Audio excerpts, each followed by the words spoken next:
वो ट्रेन के रिजर्वेशन के डिब्बे में बाथरूम के तरफ वाली सीट पर बैठी थी।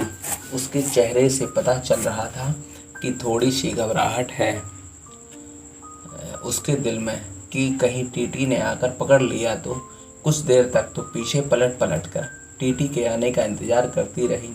शायद सोच रही थी कि थोड़े बहुत पैसे देकर कुछ निपटारा कर लेगी।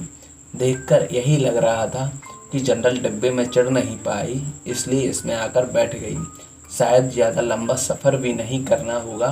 सामान के नाम पर उसकी गोद में रखा एक छोटा सा बैग दिख रहा था। मैं बहुत देर तक कोशिश करता रहा पीछे से उसे देखने की कि शायद चेहरा सही से दिख पाए, लेकिन हर बार असफल ही रहा।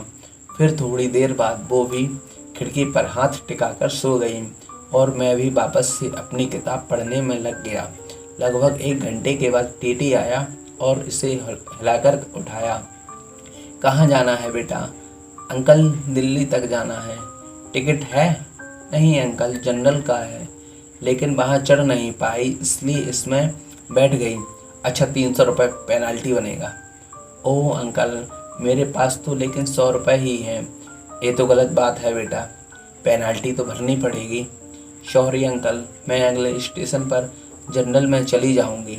मेरे पास सच में पैसे नहीं हैं, कुछ परेशानी आ गई इसलिए जल्दबाजी में घर से निकल आई और ज़्यादा पैसे रखना भूल गई।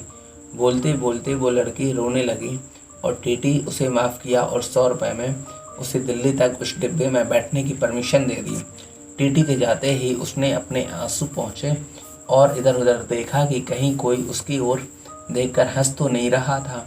थोड़ी देर बाद उसने किसी को फ़ोन लगाया और कहा कि उसके पास बिल्कुल भी पैसे नहीं बचे हैं।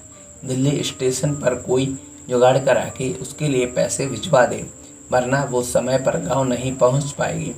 मेरे मन में उथल पुथल हो रही थी। न जाने क्यों उसकी मासूमियत देखकर उसकी तरफ खिंचाव सा महसूस कर रहा था।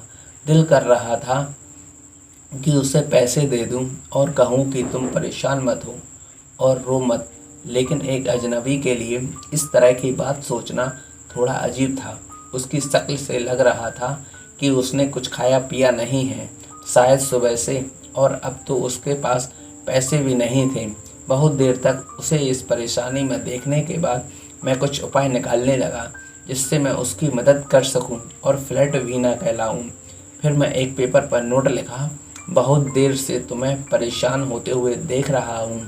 जानता हूँ कि एक अजनबी हम उम्र लड़के का इस तरह तुम्हें नोट भेजना अजीब ही होगा और शायद तुम्हारी नज़र में गलत भी, लेकिन तुम्हें इस तरह परेशान देखकर मुझे बेचैनी हो रही है, इसलिए यह 500 रुपये दे रहा हूँ। तुम्हें कोई एहसान ना लगे इसलिए मेरा एड्रेस भी लिख रहा हूँ। जब तुम्हें सही लगे मेरे एड्रेस पर पैसे वापस भेज सकती हो। वैसे मैं नहीं चाहूँगा कि तुम वापस करो अजनबी हमसफ़र। एक चाय वाले के हाथों उसे वो नोट देने को कहा और चाय वाले को मना किया कि उसे ना बताए कि वो नोट मैंने उसे भेजा है। नोट मिलते ही उसने 2-3 बार पीछे पलटकर देखा कि कोई उसकी तरफ देखता हुआ नज़र आए तो उसे पता लग जाएगा कि किसने भेजा है। लेकिन मैं तो नोट भेजने के बाद ही मुँह पर चादर डालकर लेट गया था। थोड़ी देर बाद चादर का कोना हटाकर देखा तो उसके चेहरे पर मुस्कुराहट महसूस की। लगा जैसे कई सालों से इस एक मुस्कुराहट का इंतज़ार था। उसकी आंखों की चमक ने मेरा दिल उसके हाथों में जाकर थमा दिया। फिर चादर का कोना हटाकर हर थोड़ी देर में उसे देखकर जैसे सांस ले रहा था। मैं पता ही नहीं चला कब आंख लग गई। जब आंख खुली तो वो वहाँ नहीं थी। ट्रेन दिल्ली स्टेशन पर ही रुकी थी और उस सीट पर एक छोटा सा नोट रखा था।